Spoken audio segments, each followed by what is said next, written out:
everyone, I'm Brando, and welcome to my YouTube channel. Now, usually I open boxes. Today I'm going to try something a little bit different, and I'm going to do something that a couple of people have asked me about, and I'm going to do my very first Deck-Tec. And I'm going to do my Deck-Tec on my very favorite commander in the whole world. Put that on the table.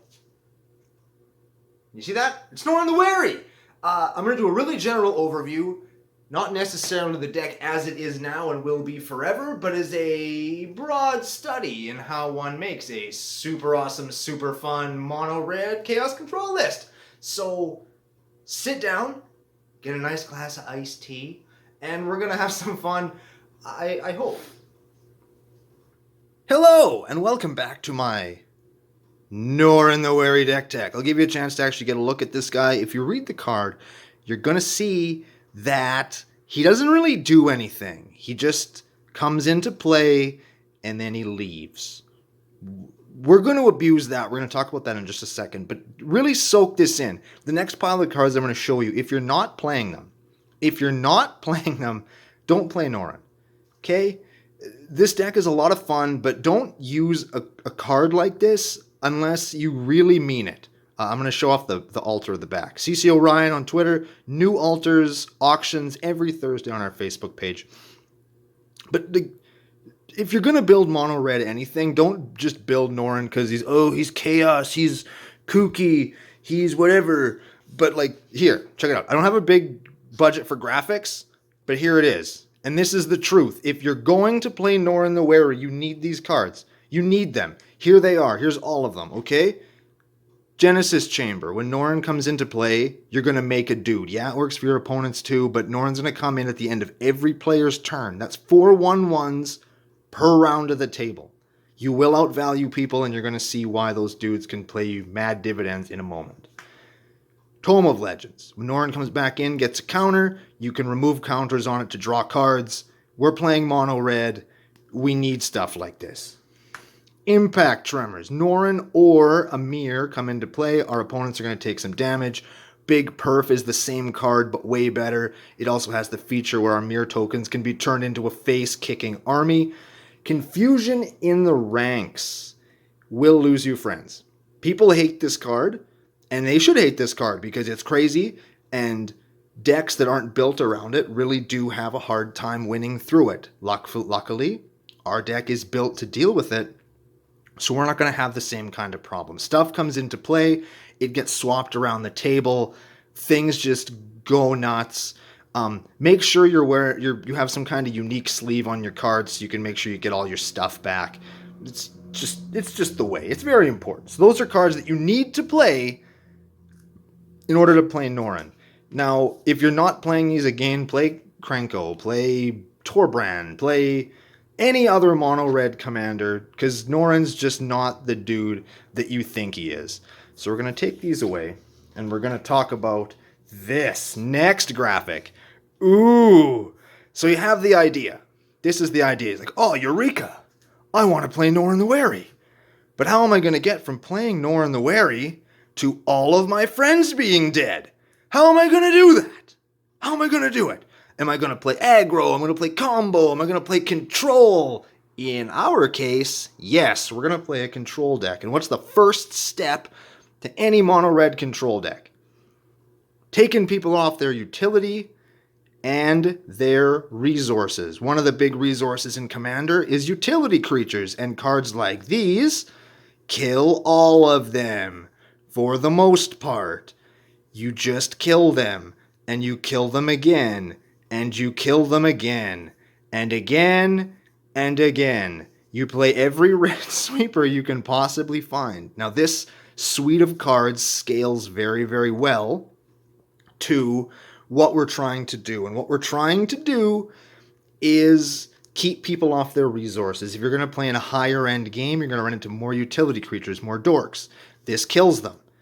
If you're playing in a more mid-range kind of bomby, swingy kind of game, these will still keep people off of their ramp, which will give you time to get to your own big stuff later in the game, even though those do lose a little bit of effectiveness in the later stages of games because they can't kill 10-10s and all that kind of stuff for the most part. So let's keep up with the control thing. We're playing mono red. People shouldn't gain life, and why not stop them from gaining life by hurting them with a Sulfuric Vortex? It's great. It's a good card. You should play it. Stranglehold. Keep people from searching for the better stuff. Red only has one tutor, and I fucking hate it. It totally sucks, and that's a lie. I just hate it because my luck is bad. I always discard the card I find with it, and I play it in this deck. We're going to talk about it in a little bit. But it keeps you from searching. It keeps people off those extra turns. Very good for choking out some games. You can shut off whole decks with that card. Very good. Urabrask the Hidden keeps us off the hasty beater train because their dudes come into play tapped. Our stuff having haste is mildly irrelevant. Kazul, Tyrant of the Cliffs, is red. Ghostly Prison. People attack us. They're gonna pay some mana, or we're gonna get some dudes, and those dudes are gonna trigger impact tremors, and they're gonna give us, some significant blockers to attack with. Attack with blockers. Fuck. People to block with and people to attack with. They're 3/3s. They're big. The token's cool too. Possibility Storm. My favorite card in the whole deck. One of my favorite cards in all of Magic. The wall of text basically says you play a thing, you mill yourself until you hit a thing that shares a type with it, and then you play the other thing instead. It stops combo decks. It makes removing things very, very difficult. It's an exceptionally powerful card. Much like Confusion in the Ranks, though, people are going to hate this. Although, unlike Confusion in the Ranks, this is way harder to deal with because you can't really target it with anything. It's very good. Grip of Chaos. Speaking of not being able to target things, I have beaten a Narset player with just this card because every time they tried to take an extra turn, I got it instead. True story. Very, very good card. Very cool. I don't think it needs to be in here, but it's part of a control shell. It keeps people off their game plan. It keeps people playing our game. All of our removal, with very few exceptions, isn't targeted. You just play it, it burns things out. Whereas here, they can't path you. You know what I mean? It makes stuff very difficult. So that's just some more control stuff. We'll put those over here. Now we're going to get to the hard truth about playing red control, guys. We're going to get to the hard truth. I got another graphic for this one. I want you to really soak this in. Okay? This is you. This is me. And this lead pipe here is the truth. And you know where this is going. We know where that's going. You're playing red control. Here are things that you must have in your deck. And I'm sorry to say this. I'm sorry for all the people that say this stuff isn't casual. It's mean. It makes their feelings hurt. Blow up their fucking land. Take their land away. Turn them into mountains. Stop playing greedy mana bases. You spent $10,000. Welcome to Mountain Town. Yeah. Duh. You like this? Good. I'm going to blow up your whole game. And I'm going to survive it because I'm built around playing this card and winning the game anyway. Okay? Play stuff like this. It's not scary. The format has gotten fast enough and tuned enough at virtually every level where things like this are to be expected. Against people who can't afford duels and fetches and shocks and all those things, Blood Moons aren't going to do anything. They're not going to do anything. It's only the people that have the super tuned mana bases that these are going to impact, and they deserve it. So that's the truth, okay? Don't let people tell you that cards like this have no place. Don't play them for fucking value, but play them because just play them. They're good. And nobody should fault you for it. Now, how do we win after the Decree of Annihilation? Let's put that back out there so that we can see. There it is. Okay, so we've decreed. Annihilation has come for the table. It destroys all permanents except enchantments and planeswalkers. So we win through incremental value. Now, each of these cards ramps us, draws us cards, or directly deals damage to our opponents by... I'm not going to read them all. You can pause the video and look if you want. This is my current suite. Luris might make his way in here, but he requires a little bit more work. But all of these cards will help us win the game or get us rebuilding faster than our opponents. And that's how we win following something like a Decree of Annihilation blowing up all the land. If I wanted to really tune this deck, Obliterate would go in here as well. But, I don't want to play Jockle Hops and all that stuff. Because I do play it in my casual meta at my LGS when I'm allowed to play at my LGS, and I don't want to turn them off from playing my Norin deck because I enjoy it very much. Now this is the dull section of the program, okay? I play a Skull Clamp. I play a Sensei's Divining Top, an Ashnod's Altar, a Lightning Bolt. There's that gamble I talked about. Fucking find a card and then discard one at random. Oh, I always discard the thing I find. Always. Kill an artifact, kill all the artifacts. Underworld Breach is something I'm still testing, but the escape cost lets me get extra value out of cards like this or some of the other cards that we're going to go over in this stack. It just takes your deck to another level. It gives you some recursion and some repeatable things, and those are very important in red because we don't have the same card draw as other colors. Speaking of card draw, here's a Magus of the I Can't Afford a Wheel. He's a wheel. Chaos Warp, everybody knows Chaos Warp. We got a Comet Storm, it's both a control card and an I Win card. If you can sack a bunch of mirror tokens to your Ashnod's Altar to power this thing up. Treasonous Ogre, mono red staple, ramps your mana up the butthole. This says Pyrohemia. It's, what the hell, Pestilence. You sack it if you have no creatures. You can pay a red to 1 everything. We're going to see how you can win games with that in just a minute. Into the Core removes 2 artifacts from the game. This is a metagame call. We have lots of people that play that Darksteel Forge. This kills Darksteel Forges, thus it's in the deck. Torbrand, Thane of Redfell. If you're playing a red deck, this is your commander probably, if you're just doing a general red thing, because it just makes red better. It makes all of the win conditions in this deck just better. Insurrection wins you the game. Virtually every time you play this card, the game is going to end one way or the other. So play it if you got it, because it's really good.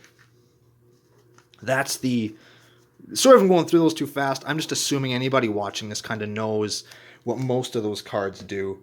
I'll go over the ramp kind of in the same sort of speed. I got a Mox Amber because it's fast. It's hard to play with Norin. Oh... Sol Ring, of course. I got Mana Vault. It's signed by the same lady that did my playmat. That's Kirsten Zerngibble. That's another unasked for, unsolicited plug, but she's really great, and I highly recommend you look into her other stuff. She's really cool. Rune Medallion, because it lets me cast more spells as opposed to just tapping to play 1. I really like the medallions. Gilded Lotus I played because I just kind of gotta... I got a Dockside Extortionist. This guy is a house. He will take you from turn 2 and into turn 14 in a hurry. A little too expensive. Hopefully, by the time you guys see this, he'll have been announced as a reprint. Here's hoping. Fingers crossed. Man. And a Mana Geyser. Play Mana Geyser. It's fucking good. The first time you resolve one of these, change your life. So we're ramping. We're playing big stuff. This next section, these little dudes here, these are what I call Shitty Norin. This is Shitty Norin number 1.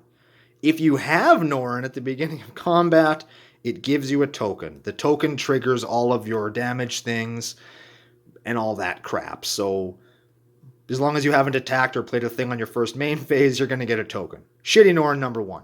Shitty Norin number 2 is Kari Zev, Skyship Raider. Gives you a monkey when she attacks. That will trigger your Perforoses, your Impact Tremors, your... Confusion in the ranks, all that business. It's fine. Shitty Norin number 3 is Hanwar Garrison. Attacks, you get 2 red human tokens. Comes with the benefit of being able to turn into a huge world-beating creature if you combine it with a land. Yes, we play the land. You always play the land when you play this card in a monocolor deck because it's just awesome. And Shitty Krenko. It's just Krenko. It's the best Krenko. Shitty Norin number 4 is Krenko Mob Boss. It taps to make a Goblin. There will be some Goblins back in this deck soon. There aren't that many now, but they're all just there to kind of abuse those triggers that Norin does. The downside, of course, being with the confusion in the ranks, all these get stolen from you, and then you have jack shit. So the plan is, turn 1, our boy Norin, then you play everything else. That's just how it works. Now, the next spot is the part I think that everybody tunes in to see this. This is the flex stuff. These are the things that are always on the chopping block. I will remove them at a moment's notice if I have to, whenever anything else that's cool comes out. This is just the current loadout. These 100% will change. Super fast. Aisling I have in there because she's a sweeper and a beater. She does all sorts of things that I want her to do. And if I mana flooded, it gives me a sink. So I just think she's cool. So I put her in. Repercussion works incredibly with our sweeper package if we have Norin and they have a bunch of dudes, because we're going to play Blasphemous Act. Norin the Wary's going to fuck off, and then their 10 creatures are going to take 13, and they're going to take 130 and die. Repercussion is an excellent card. Double-edged sword for sure. Super powerful card in this deck. Feldon of the Third Path, I think, is a relic. I think I'm going to cut him. He is basically there to get my Ashlings or my Karizevs or my Krenkos back out of the graveyard for a turn so I can try and squeeze a little bit more value out of them. I'm not really happy with his performance so far, so he's probably going to get lost. Indomitable Creativity is something I feel that I have. It's a pet card. I really want to make this one good. You blow up a bunch of your own stuff, typically Mirror tokens, Thopter tokens, Goblin tokens, Monkey tokens, right? And you can get bigger, better things. You can get shitty Norins. You can get all sorts of stuff with that. It's a cool card. Usually when you play it for a bunch, it does something cool, which is what EDH is about, right? Next up is Stolen Strategy. We can't draw our cards, so we're going to draw everybody else's and then play them. This card is excellent. Just play that one. Dream of Sailing. I get razzed for this all the time. I fucking love this card. I love it, I love it, I love it. It costs a bunch of mana, but it lets me turn those worthless tokens, Thopters and Goblins and that stupid monkey into better stuff. For 3 mana, if I have too much, it just gives me a sink. Plus, it's a 5/4 beater. He's not terrible, but he's getting cut. Let's be honest. He's already out of the deck by the time you've seen this. And my boy Atali, it's like Stolen Strategy, except they take 6 damage. You swing, you play their stuff for free, you 6 somebody. Atali's a house. He belongs here. He belongs everywhere. Rawr. So play him, yeah. So it all adds up to a fairly control-y decent package, and we've got, I'll show you some, I don't know, I've got some utility lands too, I guess I can show you. Dwarven Mind gives us a token that triggers off all of our stuff. Fine. Flamekin Village gives our dudes haste. That's mainly for Atali. I'll probably cut that for something else. Valakut for the long games. All we're playing is mountains. We might as well have it in there. Shinka the Butt-Soaked Keep. I have this because I own it. Honestly, that could be a mountain. Shivan Gort. It's a terrible card, but we're playing it because it lets us damage our opponents. It could be a mountain, but you know what? We have room. We have things that we can do with that. Hanwar Battlements, it gives things haste, or it can turn into that big super duper creature. Care Keep lets us get more value out of our perfs, our impact tremors, our confusion of the ranks. Gets everything done. It does everything that we want the deck to do, except make 10/10s. It makes 0/1s, which is fine. Scavenger Grounds, the old Max Crandell special. Everybody plays graveyard stuff. This F's the graveyard, and we don't care. So get it in there, get it done. And then I've got a bunch of mountains. I have 2 arts of mountains. They're these 2. Amonkhet, right? Whatever, you get the idea. So there it is, my very first Deck-Tec. Now, again, I tried to keep things sort of general and quick, just to kind of give you a basic idea of what you're going to do if you want to build a mono-red control list. The Norin part of it is really just those 5 cards. Right? And I mean, I know that that's kind of a nuts and boltsy way of looking at Magic, and it's not this intertwined story deck, everything has a chair on it, but sometimes when you want to build a deck that just does deck things, you got to do stuff like that. And yeah, it's a red deck, but it's a Norin deck, and it's my deck. And I'm happy I got to share it here with you today. If you'd like to see more videos just like this, like, share, and subscribe. Leave me a comment down below if you think this is the most ridiculous deck you've ever seen and you think I should take it apart and never play it again, ever. And other than that, I got one more graphic for you, and it's right here.